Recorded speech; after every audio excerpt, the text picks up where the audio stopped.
मेरे प्यारे छात्र एवं छात्राओं, आप सबों का जो हिंदी की परीक्षा होने वाली है, जब आप परीक्षा देने के लिए परीक्षा भवन में जाओगे और आपको प्रश्न पत्र मिलेगा तो बिल्कुल घबराना मत। हमारे बहुत सारे ऐसे बच्चे हैं जो पूरी तैयारी करके जाते तो हैं, लेकिन जब क्वेश्चन यानी प्रश्न पत्र उनके हाथों में आता है तो वो घबरा जाते हैं। उन्हें समझ में ही नहीं आता है कि कहाँ से शुरू करना है, कितने प्रश्नों का उत्तर देना है। तो बिल्कुल मैं आपको क्लियर कॉन्सेप्ट देने वाला हूं कि जब आप परीक्षा भवन जाओगे और परीक्षा के समय आपको हिंदी का प्रश्न पत्र मिलेगा तो आप बिल्कुल आराम से, इत्मीनान से उन प्रश्नों का उत्तर कर सकोगे। बिल्कुल इस पाठ्यक्रम को, इस सिलेबस को समझ लो तो आपको बिल्कुल आसानी होगी परीक्षा देने में, क्योंकि आपने पूरी तैयारी तो कर ली है। लेकिन क्या होता है कि पाठ्यक्रम अगर दिमाग में ना हो तो पूरी तैयारी होने के बावजूद भी हम कई गलतियां कर देते हैं। चलिए समझते हैं। बिहार बोर्ड का जो एग्जाम होने वाला है हिंदी पेपर के लिए, हिंदी विषय के लिए, जिसके लिए आपको किताब पढ़ना पड़ता है दिगंत भाग 2 और व्याकरण के भी प्रश्न पूछे जाते हैं, उसका मैं आपको सिलेबस, पाठ्यक्रम समझाने वाला हूं। जल्दी जल्दी इसको समझ लो और आपने परीक्षा की तैयारी कर ली बेहतर तरीके से। एक बार पाठ्यक्रम समझ लेने से आपको बिल्कुल थोड़ा सा भी, जरा सा भी घबराहट नहीं होगी, यानी आप बिल्कुल नहीं घबराएंगे और परीक्षा में दिए गए प्रश्न का उत्तर आराम से करेंगे। तो चलिए समझते हैं। देखो, जब आप परीक्षा देने जाओगे तो 50 अंक का वस्तुनिष्ठ प्रश्न जो होता है उसका जवाब हमें देना पड़ता है, और 50 अंक का वस्तुनिष्ठ प्रश्न जिसको आप ऑब्जेक्टिव कहते हो, उसका जवाब देने के लिए आपको जो प्रश्न पूछे जाते हैं उसको समझना है कि व्याकरण जो है, जो व्याकरण है उससे 60 प्रश्न यानी 60 अंक के प्रश्न पूछे जाएंगे, और दिगंत भाग 2 इससे 40 प्रश्न पूछे जाएंगे। टोटल 100 प्रश्न पूछे जाएंगे। लेकिन बहुत ही खुशी की बात है कि आपको 100 में से मात्र 50 प्रश्न का जवाब देना है, और 50 प्रश्न के लिए 50 अंक आपको दिए जाएंगे। तो ये 50 प्रश्न आप बिल्कुल आराम से आंसर करना, और ये 50 प्रश्न जो है, इसके प्रश्न किन किन चैप्टर्स से पूछे जाएंगे मैं थोड़ा सा आपको डिटेल इंफॉर्मेशन देना चाहता हूं। क्लियर? तो देखो, आपको समास मैंने पढ़ाया है। समास से जो प्रश्न पूछे जाते हैं वो बिल्कुल कोई भी शब्द दे दिया जाएगा और पूछा जाएगा कि कौन सा समास है। जैसे लोटा डोरी, तो इसमें दोनों शब्द प्रधान है, दोनों शब्द प्रधान है, तो ये कौन सा समास है? द्वंद्व समास। द्वंद्व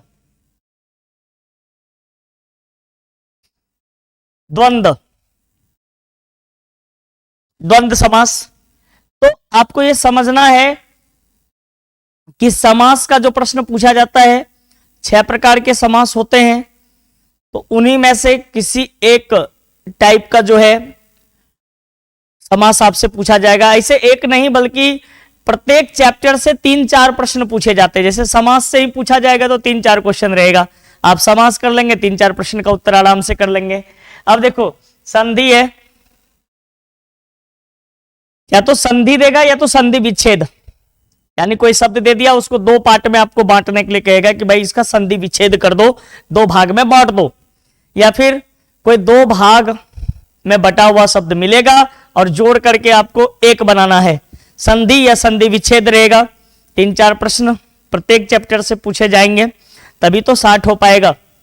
उपसर्ग है, उपसर्ग आप समझते हैं, जो ऐसा जो है शब्द का हिस्सा, शब्दांश, जो शब्द के शुरू में जुड़ करके एक नए शब्द का निर्माण करता है उसे हम उपसर्ग कहते हैं। उपसर्ग से क्वेश्चन पूछा जाएगा।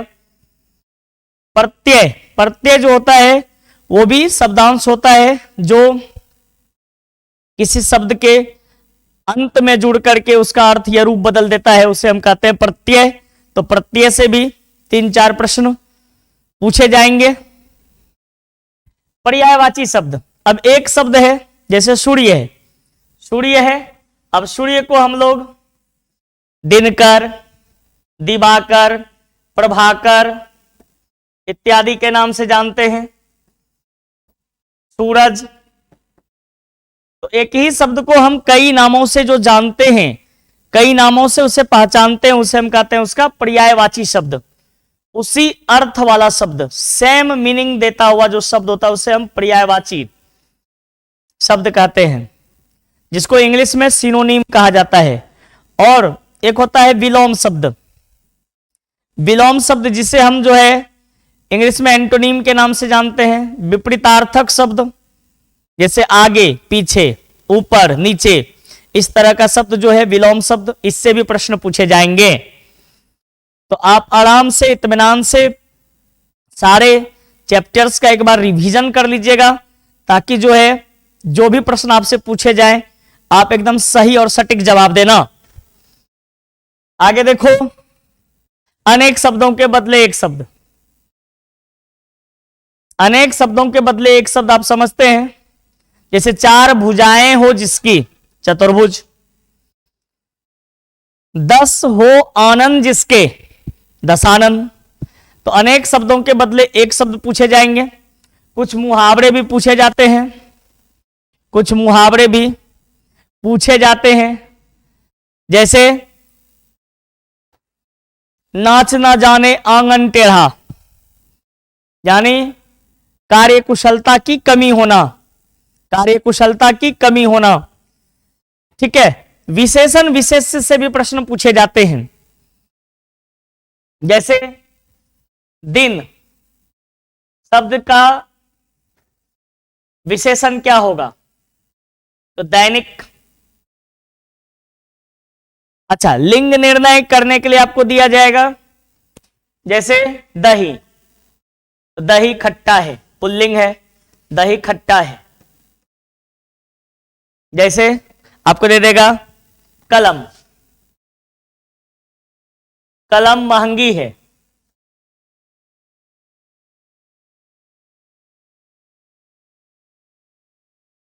तो कलम जो है स्त्रीलिंग है। आपको जानना है कि भाई पुल्लिंग स्त्रीलिंग, इसके लिए मैंने जो है आपको लिंग चैप्टर जो है आपके बुक में दे दिया है। आप लिंग समझ रहे हैं, पुल्लिंग स्त्रीलिंग आपको समझना है, और इत्मीनान से जो है लिंग से रिलेटेड प्रश्नों का उत्तर दे देना है कि पुल्लिंग है कोई शब्द या फिर स्त्रीलिंग है, उसको समझना है और उसका जवाब दे देना है। क्लियर। अब देखो, वस्तुनिष्ठ प्रश्न जो है उसका रेशियो इस तरह से होता है कि 60 क्वेश्चन व्याकरण से रहेगा, और उसके बाद 13 चैप्टर आपको जो है प्रोज का पढ़ना है, यानी कहानी, और 13 चैप्टर कविता पढ़ना है। तो 13 चैप्टर प्रोज से यानी कहानी से और 13 चैप्टर कविता से, उसका जो कवि परिचय है, लेखक परिचय है, उन सबों से मिला जुला करके 40 प्रश्न आपको दिए जाएंगे। यानी 40 प्रश्न दिगंत भाग 2 से दिए जाएंगे, जिसे आप इत्मीनान से कर सकते हैं आराम से। और ये 60, 40, 100 हुआ। अब इसमें ये पाबंदी नहीं है कि आप 100 क्वेश्चन जो है जो करेंगे, तो इसमें ऐसी पाबंदी नहीं कि ग्रामर से इतना करना है, बुक से इतना करना है। आपको जो समझ में आए, जितना ग्रामर का क्वेश्चन समझ में आए वो करना है, और जितना बुक का क्वेश्चन समझ में आए वो करना है। लेकिन 50 से ज्यादा नहीं करना है, 50 ही करना है। टोटल 50 हो जाए बस, आपको 50 में 50 अंक मिल जाएंगे। अब देखो, जब विषयनिष्ठ प्रश्न में आओगे, सब्जेक्टिव क्वेश्चन, सब्जेक्टिव यानी लिखने वाला, तो आप जान लो निबंध जो है आपको जो पूछा जाएगा, तो निबंध 4 5 के संख्या में रहता है दिया हुआ, उसमें से आपको एक लिखना है और ये 8 अंक का लिखना है, निबंध 8 अंक का। उसके बाद स्वप्रसंग व्याख्या करें। स्वप्रसंग व्याख्या करें क्या है कि कविता के बीच से एक दो पंक्ति या कहानी के बीच से एक दो पंक्ति उठा करके दे दिया जाएगा और कहेगा स्वप्रसंग व्याख्या करें। आपको ये समझना है कि भाई किस कहानी का पंक्ति है, किस कविता का पंक्ति है, और इस कविता के इस पंक्ति में कवि क्या कहना चाहते हैं, इस चीज को मेंशन करना होगा।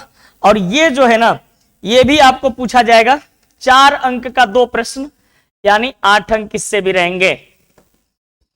अच्छा, पत्र लेखन। पत्र लिखना है आपको, एक पत्र आपको लिखना है और ये पत्र लेखन जो है ये आपको रहेगा 5 अंक का।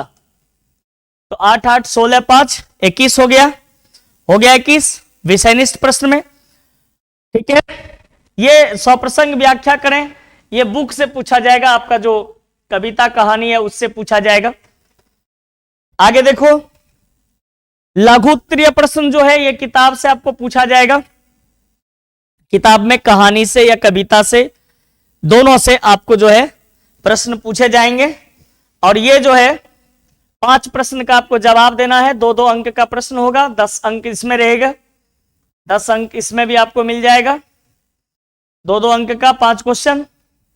अच्छा, दीर्घ उत्तरीय प्रश्न जो है, दीर्घ उत्तरीय प्रश्न यानी कि बड़ा आंसर लिखने वाला क्वेश्चन, तो दीर्घ उत्तरीय प्रश्न जो है आपको ये पूछा जाएगा। ऐसे तो 6 क्वेश्चन रहता है, लेकिन आपको 3 का जवाब देना है। 3 क्वेश्चन का जवाब देना है इसमें। 3 गुना 5 यानी 15 अंक का हो जाएगा, 15 अंक आपको मिलेगा इससे।